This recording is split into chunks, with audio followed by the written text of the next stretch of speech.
Mais en langage très simple, je voudrais que les Sénégalais comprennent la situation. Et il était important pour nous de dresser cette situation de référence bien avant de vous présenter le nouveau référentiel le 7 octobre. Vous ne pouvez pas faire des projections sur les 25 prochaines années si vous n'avez pas fait l'état des lieux et la situation dans laquelle vous trouvez le pays. C'est d'autant plus important que, en tant qu'acteurs politiques, nous avons promis aux Sénégalais. Nous avons mené une lutte politique pendant 10 courtes et longues à la fois années qui ont été consacrées par l'élection du président Bassirou Diomaye Faye. Et nous avions promis aux Sénégalais que nous les mènerions au sommet du gratte-ciel. Et je confirme ici que par la volonté de Dieu, nous le ferons. Mais en le faisant, même si nous soupçonnions et même si nous avions quelques éléments de preuve que la situation du pays n'était pas au beau fixe, nous étions loin de nous imaginer que les choses étaient si catastrophiques. Et donc ce que je voudrais dire, c'est que pensant être au premier étage, nous avions promis d'accélérer les choses pour amener le pays au sommet. Après l'inventaire et l'état des lieux, nous nous rendons compte que nous trouvons le pays au 4e sous-sol. Il nous faudra faire un effort de rattrapage qui exigera de notre part à tous beaucoup de sacrifices. Mais en langage beaucoup plus simple, c'est que le ministre vient de nous dire,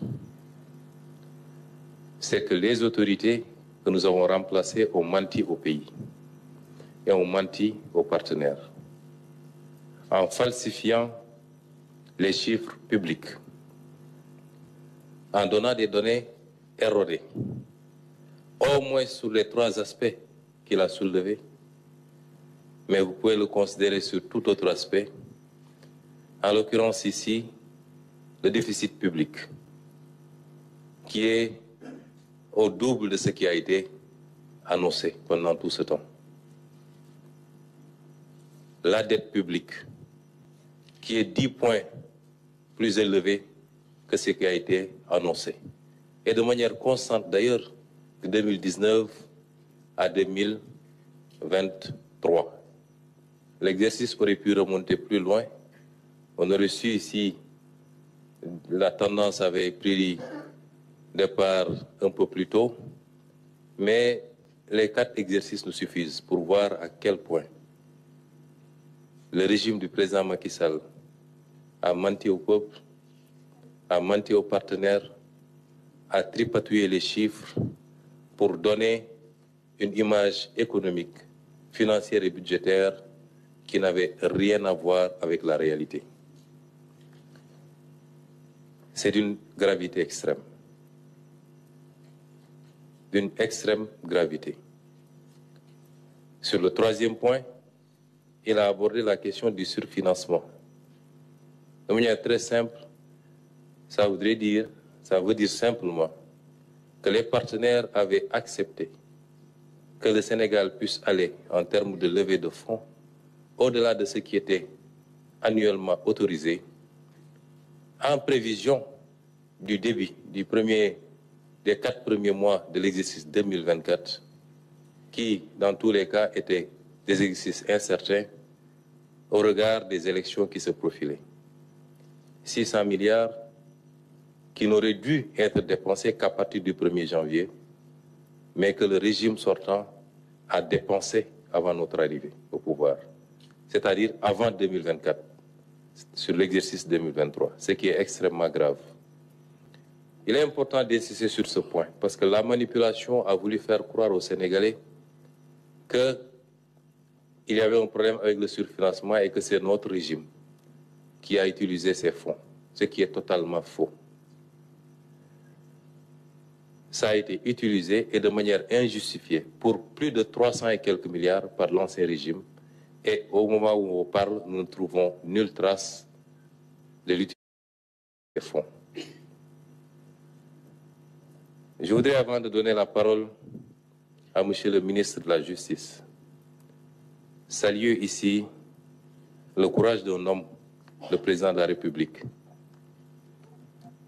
Parce que le ministre ne l'a pas suffisamment abordé, en dehors de l'aspect misreporting, mais cet exercice auquel nous nous livrons aujourd'hui est un exercice risqué pour un État, puisqu'il peut avoir des impacts aussi bien dans nos relations avec les partenaires qu'au niveau du marché. D'autres régimes auraient préféré fermer les yeux et continuer dans la politique du bricolage et du mensonge. Quand nous avons découvert la situation, nous avons tenu des réunions en présence des ministres concernés. Des doutes subsistaient, légitimes. Et le président de la République a donné une réponse très simple. Je ne démarrerai pas ce mandat dans le mensonge, je ne le déroulerai pas dans le mensonge et je ne le terminerai pas dans le mensonge.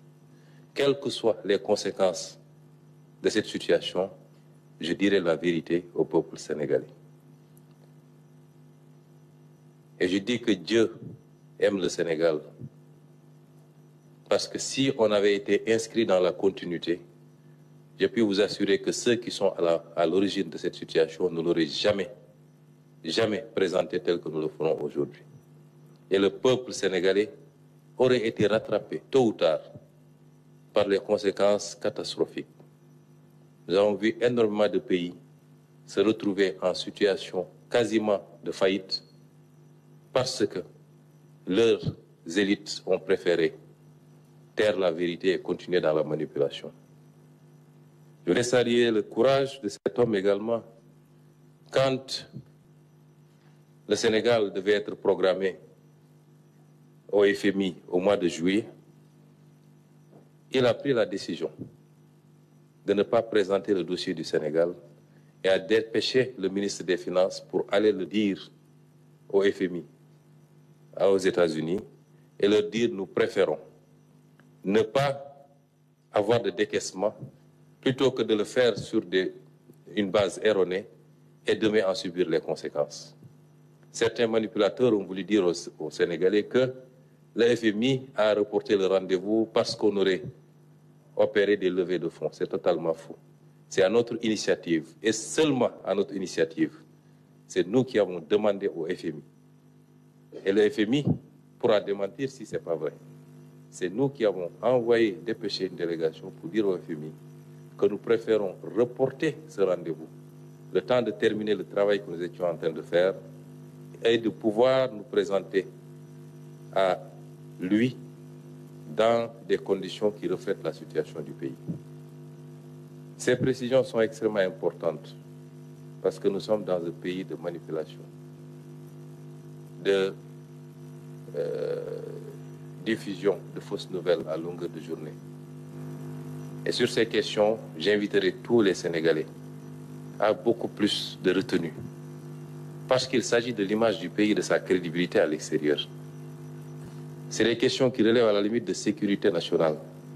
Et tout Sénégalais qui se prononce, quelle que soit la liberté dont il dispose, doit le faire sur la base de chiffres, de faits et d'informations vérifiées.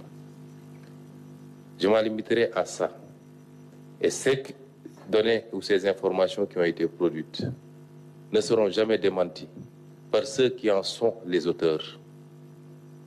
Des ministres ont été présentés ici comme étant les meilleurs ministres des Finances que la République n'ait jamais connus.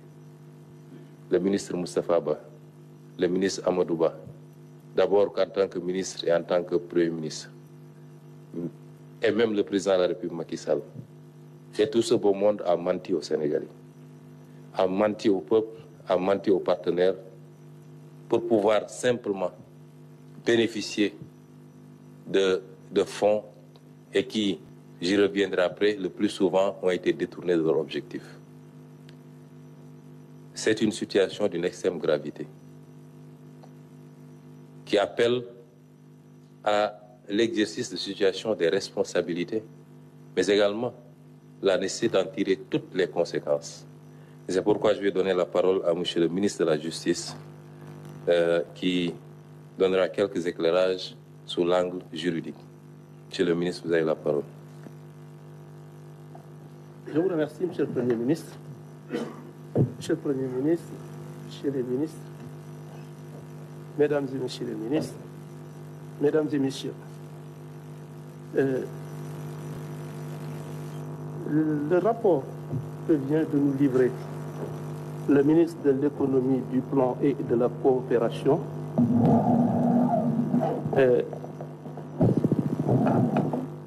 revêt, à la lumière de ce que nous avons entendu,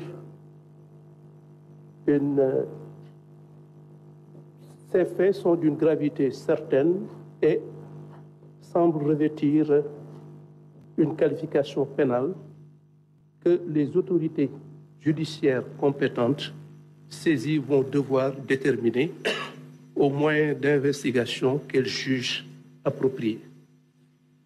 Il est vrai que nous sommes dans un état de droit.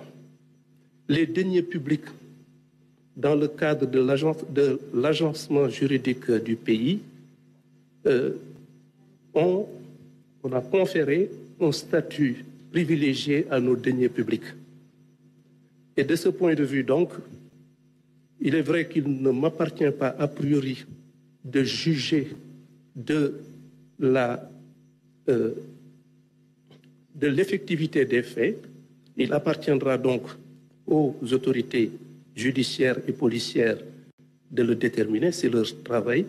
Mais ce que je peux dire, c'est que ce sera fait avec le maximum de rigueur, de transparence et sous réserve des règles du principe de la présomption d'innocence.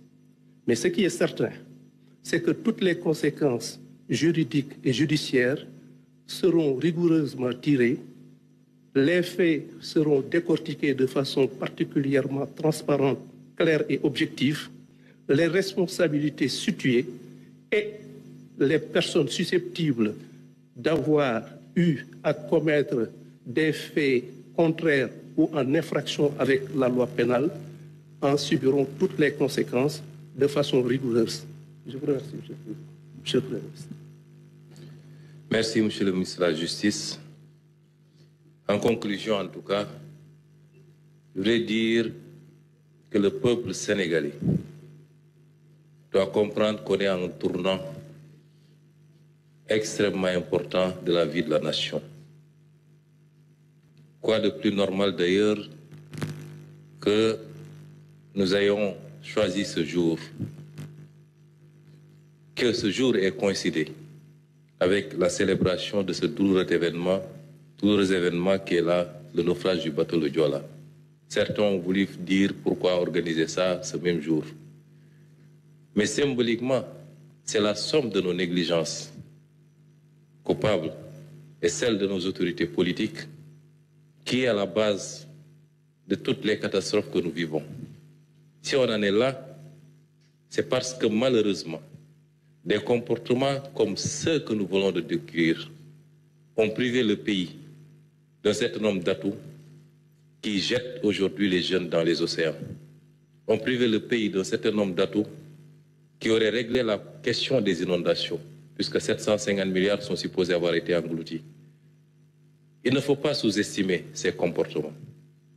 À chaque fois qu'on ment au peuple et à chaque fois qu'un centime est détourné de son objectif, c'est une infrastructure, c'est des décisions de politique publique qui auraient impacté positivement sur la vie des Sénégalais qui aura été compromis.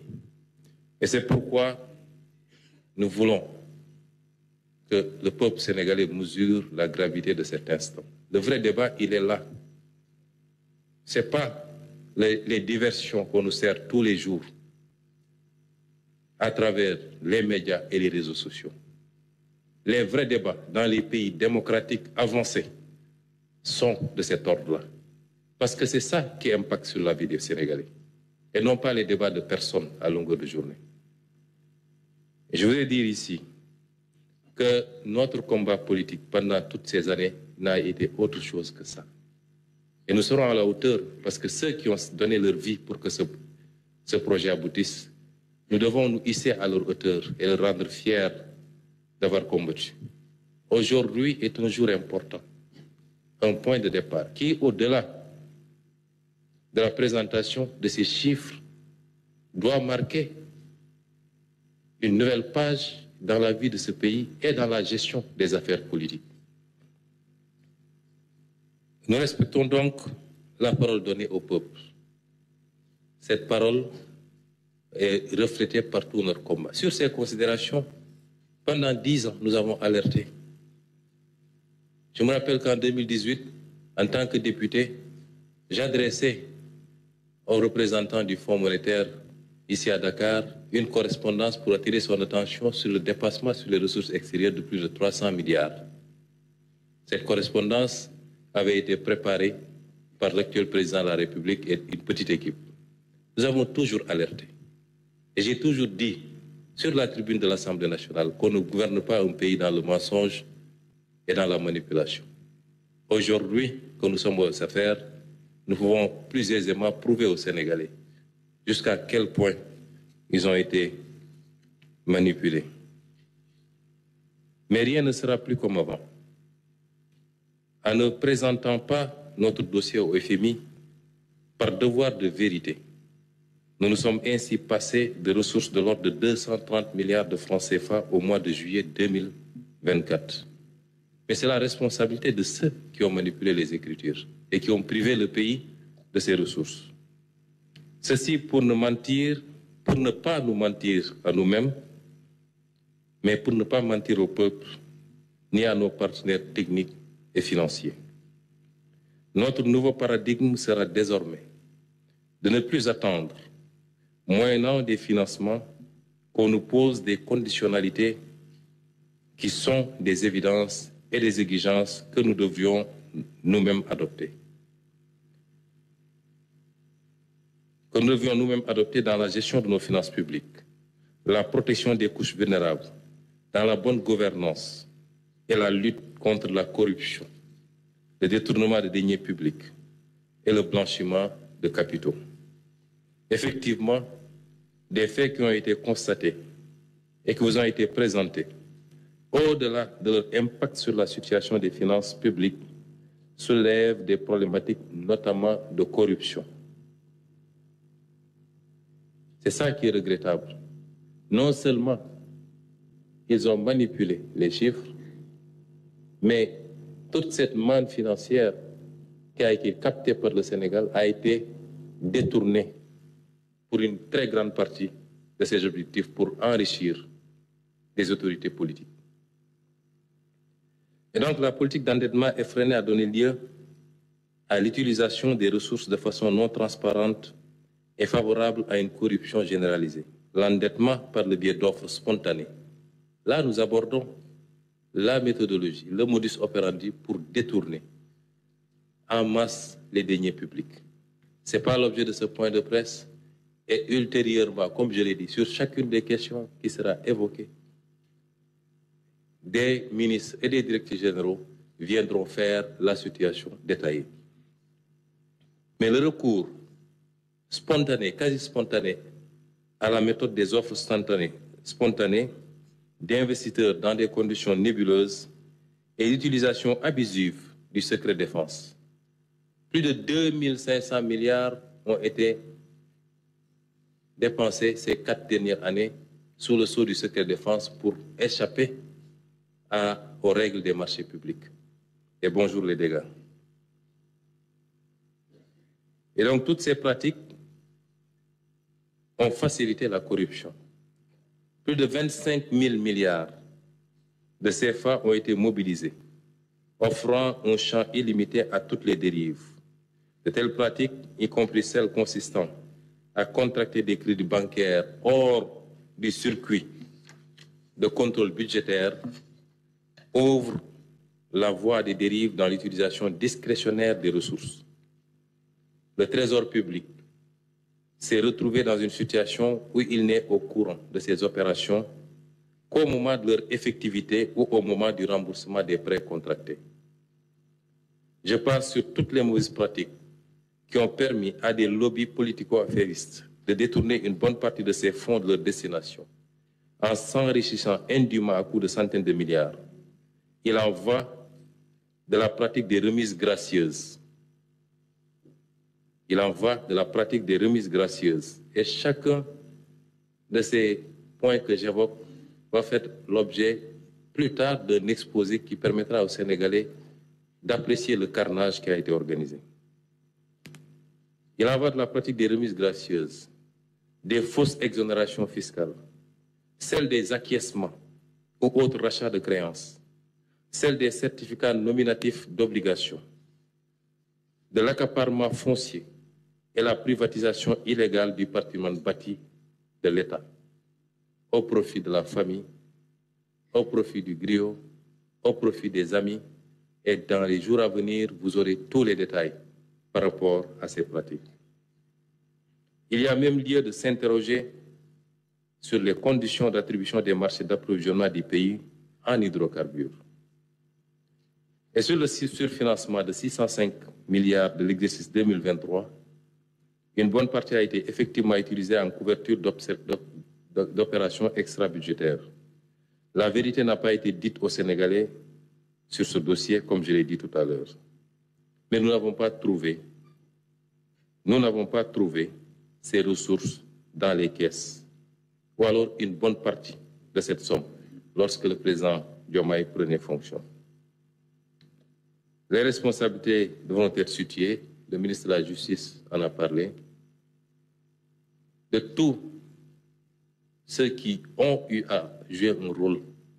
J'ai parlé du ministre Moustapha Ba, j'ai parlé du ministre et du Premier ministre Amadou Ba, j'ai parlé du ministre des Finances Abdoulaye Daouda Diallo, Monsieur le Président de la République Macky Sall, qui ne pouvait ignorer ces pratiques, devront expliquer aux Sénégalais pourquoi et comment ils ont pu plonger le pays dans cette situation.